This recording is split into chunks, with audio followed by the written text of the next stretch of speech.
السلام علیکم ورحمۃ اللہ وبرکاتہ۔ وعلیکم السلام ورحمۃ اللہ وبرکاتہ۔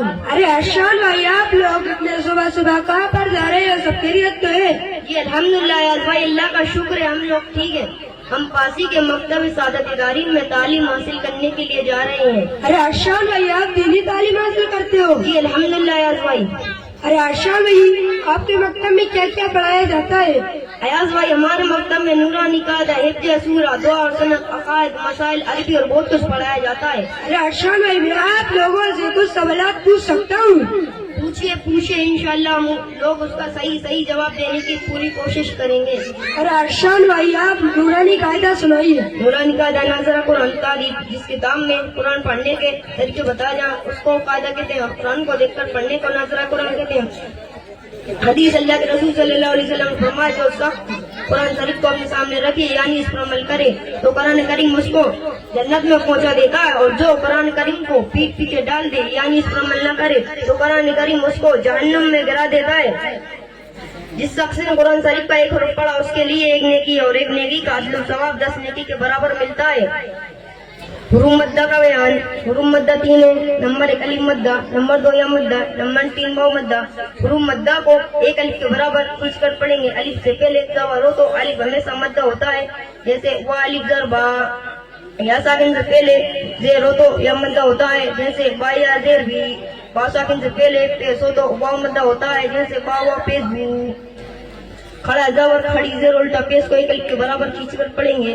کھڑا زبر الف مدہ کے برابر ہوتا ہے، جیسے وا کھڑا زبر با وا الف زر با۔ کھڑی زیر یا مدہ کے برابر ہوتی ہے، جیسے با کھڑی زیر بھی، با یا زیر بھی۔ الٹا پیش وا مدہ کے برابر ہوتا ہے، جیسے وا الٹا پیش بھی، وا وا پیش بھی۔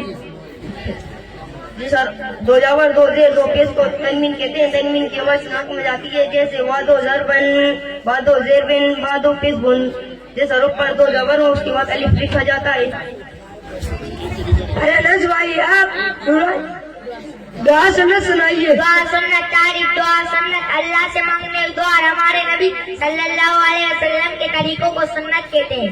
حدیث اللہ کے رسول صلی اللہ علیہ وسلم نے فرمایا، سب سے بہتر طریقہ حضرت محمد صلی اللہ علیہ وسلم کا طریقہ ہے۔ حدیث نمبر 2، نبی کریم صلی اللہ علیہ وسلم کا ارشاد ہے کہ اللہ تعالیٰ کے یہاں سب سے پسندیدہ عمل دعا ہے۔ بیت الخلا کی سنت ہے۔ نمبر 1 سر ڈھانپ کر جانا، نمبر 2 جوتے یا چپل پہن کر جانا، نمبر 3 دعا پڑھ کر اندر جانا، نمبر 4 بائیں پیر سے اندر جانا، نمبر 5 قبلے کی طرف نہ منہ کرنا نہ پیٹ کرنا، نمبر 6 بالکل بات نہ کرنا، نمبر 7 کھڑے ہو کر پیشاب نہ کرنا، نمبر 8 وہاں سے استنجا کرنا، نمبر 9 استنجا کے بعد مٹی یا صابن وغیرہ سے اچھی طرح ہاتھ دھو لینا، نمبر 10 دائیں پیر سے باہر آنا، نمبر 11 باہر آنے کے بعد کی دعا پڑھنا۔ ارے آشو بھائی، آپ حفظ حدیث سنائیے۔ حفظ حدیث تعریف، ہمارے پیارے نبی حضور صلی اللہ علیہ وسلم کی بتائی ہوئی باتوں کو اور آپ صلی اللہ علیہ وسلم کے کیے ہوئے کاموں کو حدیث کہتے ہیں، اور حدیث کے یاد کرنے کو حفظ حدیث کہتے ہیں۔ حدیث اللہ کے رسول صلی اللہ علیہ وسلم نے فرمایا، جو شخص میری امت کے نفع کے لیے 40 حدیثیں یاد کرے گا اس سے قیامت کے دن کہا جائے گا، جنت کے جس دروازے سے جاؤ داخل ہو جاؤ۔ حدیث نمبر 1 ترجمہ دین آسان ہے۔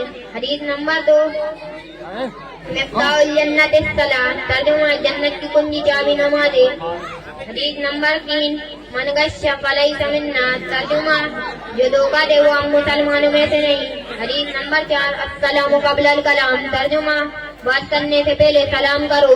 حدیث نمبر 5 علیکم بالصدق، ترجمہ ہمیشہ سچ بات کہو۔ حدیث نمبر 6 انما الاعمال بالنیات، ترجمہ اعمال کا دار و مدار نیتوں پر ہے۔ حدیث نمبر 7 الطور شطر الایمان، ترجمہ باقی آدھا ایمان ہے۔ حدیث نمبر 10 حدیث نمبر 8 من انتہا بنوۃ فلیس منا، ترجمہ جو دھوکہ دے وہ ہم مسلمان، جو کسی دوسرے کی چیز چھین کر لے وہ ہم مسلمانوں میں سے نہیں۔